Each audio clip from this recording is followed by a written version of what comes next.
नमस्कार। मैं डॉक्टर जयंती आपका अपने चैनल जय लिटरेचर में बहुत बहुत स्वागत करती हूँ। और जो व्याकरण की प्रमुख संज्ञाओं का जो मेरा वीडियो इससे पहले भी आपने देखा होगा, तो उसी श्रृंखला में आज कुछ संज्ञाओं के बारे में हम चर्चा करेंगे। तो सबसे पहले आप इसको पढ़ भी चुके हैं, आप ये समझ लीजिए, इसको आप जो है रिकॉल कर रहे हैं, इसको आप पढ़ चुके हैं, है ना। व्याकरण वो प्रत्याहार सूत्र पढ़ते समय। तो चलिए देखिए, सबसे पहले है उदित संज्ञा। तो जब हम वर्णों की वर्ण विचार जब हम कर रहे थे, तो उस समय आया था ना, कवर्ग, चवर्ग, टवर्ग, तवर्ग, पवर्ग, है ना, ये वर्ग जो आए थे। तो उन्हीं को जो हमने छोटे में कहा था कि कूचू टू तू पू, है ना। तो वो जो कूचू टू तू पू है ना, उसे ही हम उदित कहते हैं। महर्षि पाणिनि की जो व्याकरण है उसमें कूचू टू तू पू, कूचू टू तू पू, एते उदितः लिखा है लघु सिद्धांत कौमुदी में कि ये जो है उदित है ना। ये उदित संज्ञक है। और आपको पता ही है कि को का अर्थ जो है कवर्ग है ना। चू का अर्थ चवर्ग है।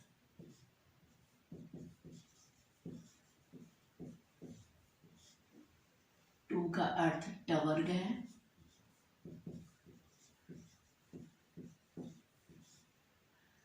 तू का अर्थ तवर्ग है। और पू का मतलब है पवर्ग। तो इनकी जो कूचू टू तू पू, इनको ही उदित कहा जाता है। ये जो एकदम सूत्र रूप में है, बहुत ही संक्षिप्त रूप में जो है, इनको ही उदित कहा जाता है।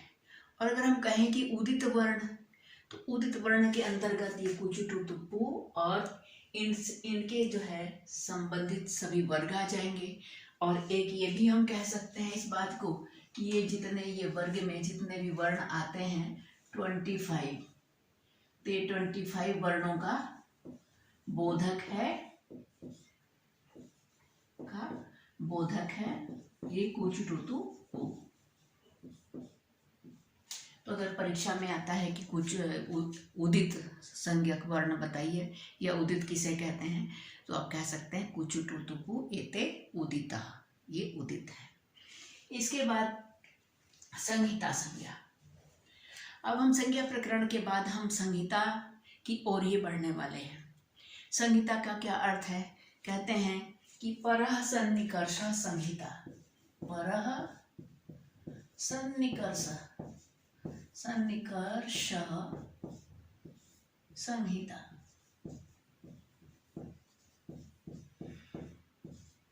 मतलब परः सन्निकर्ष और संहिता। संहिता तो ये संज्ञा ही है, मतलब संहिता संज्ञा हम किसको कहेंगे?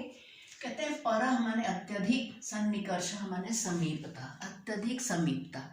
किनकी समीपता? वर्णों की। इसी बात को लिखा है कि वर्णानाम, आप संस्कृत से घबराइएगा नहीं, अर्थ बता देंगे। वर्णानाम अतिशयितः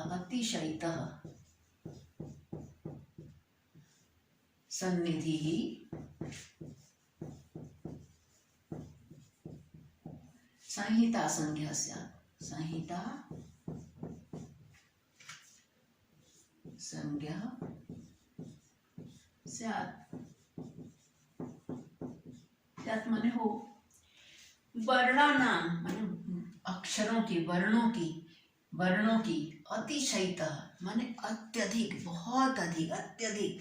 सन्निधि माने समीपता जो है, वही संहिता संज्ञक स्यात्, वही संहिता संज्ञा कहलाए, वही संहिता संज्ञा हो, अर्थात उसे ही संहिता कहा जाए।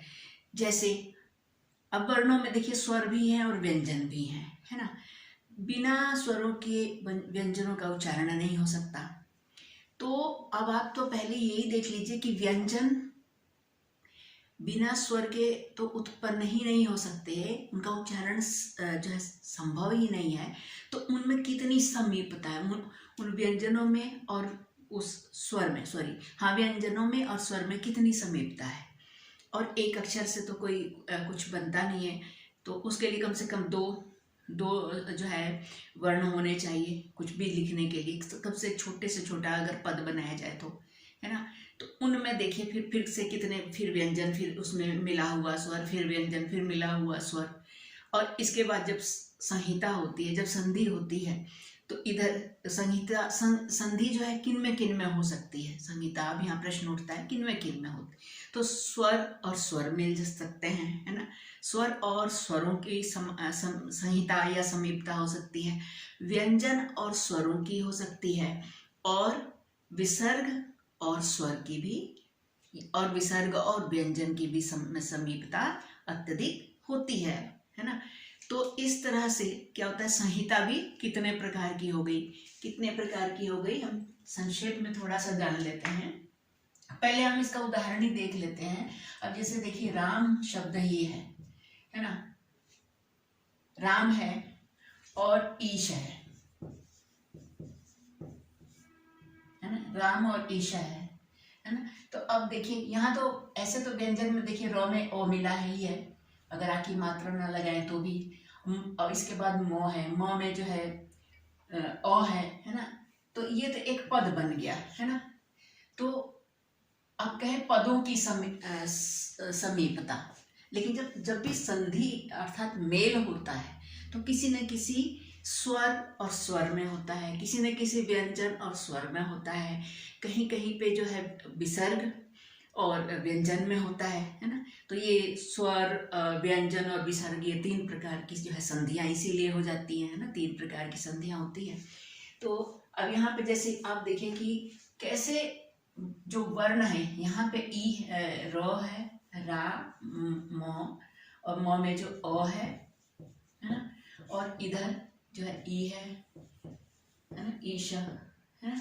तो अब आप देखिए, अब ये जो ई है, और जब इधर भी स्वर होगा और इधर भी स्वर होगा, तो इन दोनों की जगह पे जो है एक नया स्वर ए बनकर आ जाएगा, है ना। ये गुण संधि में होता है, आगे हम पढ़ेंगे, ठीक है।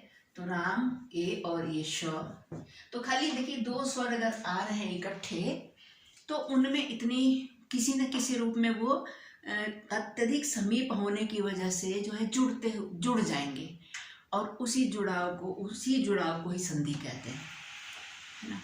तो यहाँ पे देखिए कि राम और ईश मिल करके बन गया रमेश, है ना। दोनों की जो है समीपता के कारण अत्यधिक समय, राम के जस्ट बाद यहाँ पे म में जो अ है, इसके जस्ट बाद ही एकदम ई है। तो इन दोनों वर्णों की, इन स्वरों की इतनी अधिक समानता हो गई कि ये दोनों मिल करके जो है संधि हो गई, यहाँ पे संहिता हो गई। तो ये संहिता का उदाहरण है, और बहुत सारे उदाहरण हम इसके बाद आगे देंगे। और ये संहिता जो है, अभी मैंने बताया कि ये संहिता जो है इसी स्वर और स्वर के मिलने से, स्वर और व्यंजन के मिलने से, और स्वर और ये विसर्ग और व्यंजन के मिलने से, जो कि अत्यधिक समीपता के कारण, इनकी अत्यधिक समीपता के कारण जो संधि होती है, वो संधि, उसे ही संस्कृत में संहिता कहते हैं। और वो संहिता जो है इस तरह से जो है 3 प्रकार की हो गई। स्वर और स्वर मिलते हैं तो स्वर संहिता या स्वर संधि, और व्यंजन, और जब व्यंजन मिलते हैं और एक नया व्यंजन जब इनकी वजह से उत्पन्न होता है, 2 व्यंजनों के मिलने से जो विकार उत्पन्न होता है वो व्यंजन संधि, और तीसरा जो है विसर्ग संधि या विसर्ग, इसको संहिता कहते, इसी को संधि और संहिता दोनों एक ही चीज है। तो विसर्ग संधि यहाँ पे हम लिख रहे हैं, ये हो जाएगी। और इन तीनों को जो है हम आने वाले समय में विस्तार से पढ़ेंगे। यहाँ पे हमने सिर्फ ये पढ़ा कि संहिता किसको कहते हैं, तो संहिता कहते हैं परासन्निकर्षा संहिता। और वर्णानाम मतलब परासन्निकर्षा संहिता क्या, अधूरा वाक्य है, है ना, ये जो सूत्र है अधूरा है। तो हमने ये भी पढ़ा है कि जो सूत्र में जो शब्द न हो उनको दूसरे सूत्रों से लिया जाए, है ना। तो हमने ये पढ़ा है पहले, तो इसीलिए हमने यहाँ पर जो है वर्णानाम शब्द को लिया। तो अब जो है पूरी बात हो रही है कि वर्णों की अतिशयतः सन्निधि को ही संहिता कहते हैं। तो पढ़ा था हमने सूत्रेषु अधिष्टम पदम सूत्रांतराद अनुवर्तनीयम सर्वत्र, कि सूत्रों में जो पद दिखलाई न दे रहे हों और उनकी आवश्यकता हो तो उन्हें दूसरे सूत्रों से लिया जा सकता है। तो ये भी हो गया।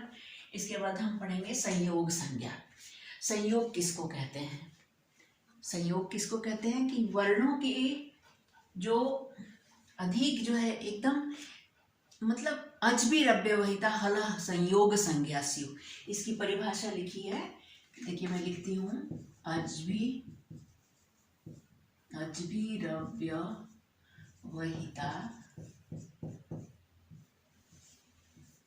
हल संयोग संज्ञा स्यु। देखिए अब इसमें हमें समझना क्या है, एक तो हमें ये वर्ड समझना है, एक यही है वर्ड। हल का अर्थ आप जानते ही हैं, है ना। हल का अर्थ है संपूर्ण व्यंजन, है ना। तो संपूर्ण व्यंजन और इनकी जो है संयोग संज्ञा होगी, उस व्यंजनों की संयोग संज्ञा होगी। किन व्यंजनों की? अब हमें यहाँ से जो है इसका अर्थ निकालना है। ये कैसे दो पदों से मिलके बना है, देखिए अच भी र का विसर्ग हो जाएगा और इसमें जो अ है ना, इसको हम अलग लिख देते हैं। देखिए तभी अर्थ निकलेगा अव्यवहिता।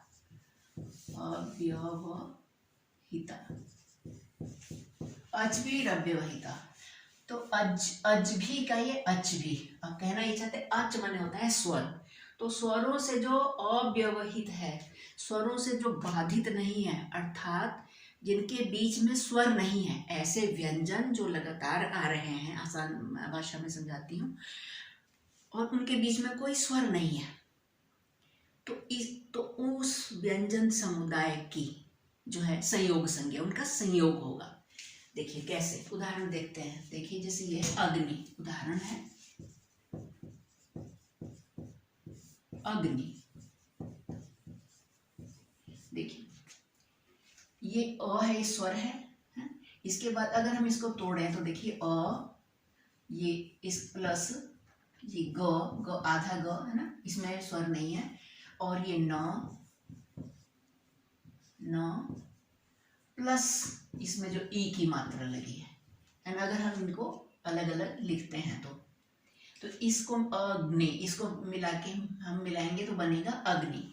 तो अब ये देखिए कि संयोग कहाँ है ना, संयोग कहाँ है। देखिए हमने कहा कि इसमें परिभाषा में हमने यही पढ़ा कि स्वरों के व्यवधान से रहित, अच माने स्वर और अच भी अव्यवहिता, अर्थात स्वरों के व्यवधान से रहित,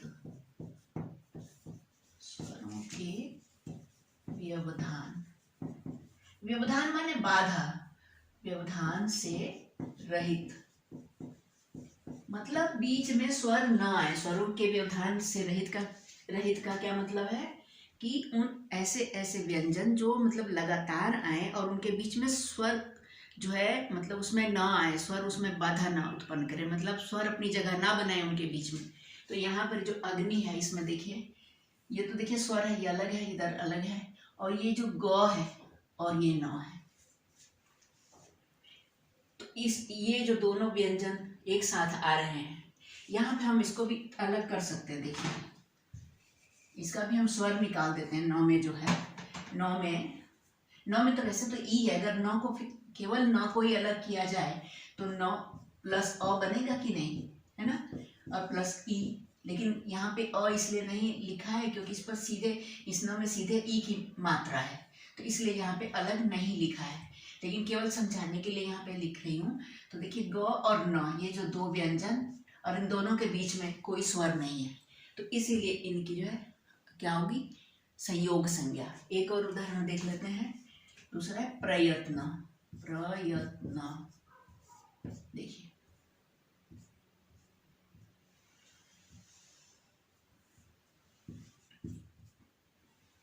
प्र प्लस य प्लस त प्लस न, और इधर कोई स्वर नहीं है तो इसलिए जो न में जो स्वर है ये हम अलग निकाल देते हैं, व्यंजन को अपने मूल रूप में रहने देते हैं। तो देखिए कि प्र और य इन दोनों के बीच में तो अ है। अरे भाई प्र में जो अ है वो तो है ना। अच्छा यहाँ देखिए य में अ है ना, यहाँ य और त के बीच में भी अ है ना, क्योंकि कोई व्यंजन बिना स्वर के तो पूर्ण ना लिखा जा सकता है ना बोला जा सकता है, तो यहाँ पे भी अ है तो इसकी नहीं होगी, ठीक है। लेकिन यहाँ पर और ये जो नौ है ये तो नौ है व्यंजन है और ये अ है, तो ये व्यंजन और अ ये साथ आ गया, इनकी भी नहीं होगी संयोग संज्ञा। और कहाँ पे देखिए ये जो त और न है इन दोनों के बीच में कोई स्वर नहीं है। यहाँ देखिए इसको भी मैं ऐसे लिख देती हूँ, समझ में आ जाएगा। अब तो और न के बीच में कोई स्वर नहीं है तो इन्हीं तो और न की संयोग संज्ञा होगी। तो आसान है कि स्वरों से रहित जो व्यंजनों का समुदाय है जिनके बीच में स्वर नहीं है उनकी संयोग संज्ञा होगी।